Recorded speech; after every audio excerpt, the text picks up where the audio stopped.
Saudara-saudari yang terkasih, selamat pagi berkah dalam. Sudahkah kita memberi senyum hari ini, Jumat 25 Februari 2022. Salam sukacita untuk kita semua. Kita awali permenungan kita hari ini dengan tanda kemenangan Kristus. Dalam nama Bapa dan Putra dan Roh Kudus. Amin. Permenungan kita diambil dari Injil Markus bab 10 ayat 1 sampai 12. Saudaraku terkasih, salah satu sifat hakiki dari perkawinan Katolik adalah tak terceraikan. Bila orang sudah berjanji di hadapan imam dan dua saksi untuk saling mencintai, saling mengasihi, maka janji itu tidak bisa diceraikan kecuali kematian. Tapi persoalannya adalah, apakah dalam kenyataan hidup orang sungguh memegang teguh janji itu? Injil hari ini mengisahkan pada kita pertanyaan orang-orang Farisi kepada Yesus. Apakah seorang suami diperbolehkan menceraikan istrinya? Saudaraku terkasih, pertanyaan orang Farisi ini sampai detik ini sering menjadi pertanyaan banyak orang. Masih relevan untuk kita. Apakah perceraian diizinkan gereja? Jawaban Yesus tentang perceraian sangat jelas dan tegas. Justru karena ketegaran hatimu, maka Musa memberi izin bercerai dengan membuat surat talak. Sebab dari awal mula Allah menjadikan mereka pria dan wanita. Sebab itu pria akan meninggalkan ayah dan ibunya dan bersatu dengan istrinya, sehingga keduanya menjadi satu daging. Dengan demikian mereka bukan lagi dua, melainkan satu. Karena itu, apa yang telah dipersatukan Allah tidak boleh diceraikan manusia. Jelas. Yesus mengatakan tidak boleh diceraikan manusia. Apa yang telah dipersatukan Allah tidak boleh diceraikan manusia. Yesus menegaskan bahwa perkawinan tidak dapat diceraikan. Sebab itu adalah kehendak Allah dari semula. Musa mengizinkan perceraian karena ketegaran hati mereka. Kalau saya menyebut karena ego mereka, karena kengeyelan mereka. Inilah yang menyebabkan rusaknya ikatan sakral cinta kasih pria dan wanita dan Allah. Bagi Yesus perceraian itu tidak boleh dipermasalahkan. Karena perkawinan adalah untuk kekal. Sekali selama hidup. Karena itu setiap orang yang membangun keluarga harus kembali pada rencana Allah yang mau terus setia dalam kehidupan keluarga.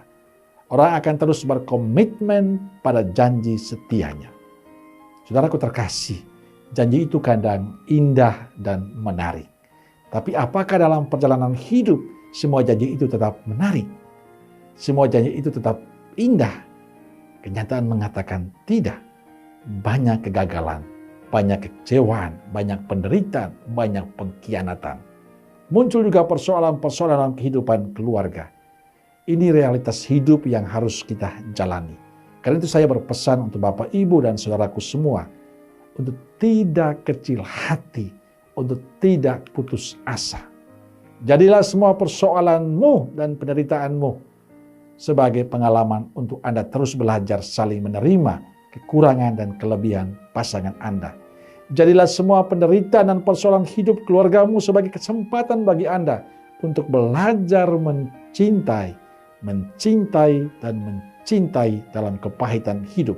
Karena Anda pernah berjanji mencintai dia dalam untung dan malang, dalam suka dan duka, dalam sehat dan sakit. Seperti Tuhan mencintai kita manusia walaupun kita mengkhianatinya. Tuhan tetap mencintai dan mencintai. Jangan jadikan semua persoalan dan penderitaan keluargamu sebagai alasan untuk berpisah. Tidak. Anda harus ingat, saat Anda menikah dengan pasanganmu, tidak ada yang memaksamu. Anda harus sadar Anda menikah dengan orang yang tidak sempurna. Anda menikah dengan orang yang tidak luar biasa. Walaupun dalam ketidaksempurnaan itu, tapi Anda mau berjanji dengan dia dalam untung dan malang, dalam suka dan duka, dalam sehat dan sakit, mencintai sepanjang hidupnya.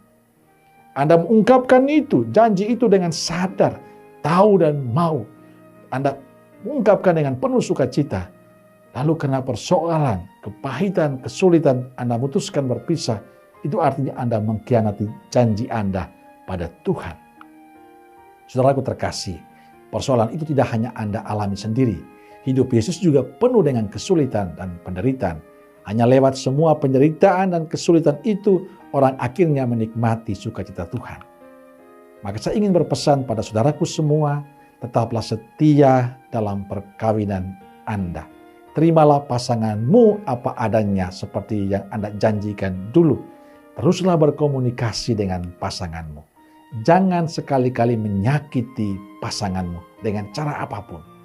Dan belajarlah jujur dengan pasanganmu. Tentu semuanya itu didasari oleh pasrahan Anda. Berserah diri pada Tuhan yang telah mempertemukan Anda. Dan biarkan dalam kesulitan hidupmu, Tuhanlah yang akan menemani Anda. Dan akhirnya saya ingin berpesan, belajarlah untuk terus mencintai dan mencintai keluargamu. Amin. Semoga Allah yang Maha Kasih memberkati saudaraku sekalian, Bapa, Putra, dan Roh Kudus. Amin. Keluarga Kudus Nazaret, doakanlah kami. Amin. Berkah dalam.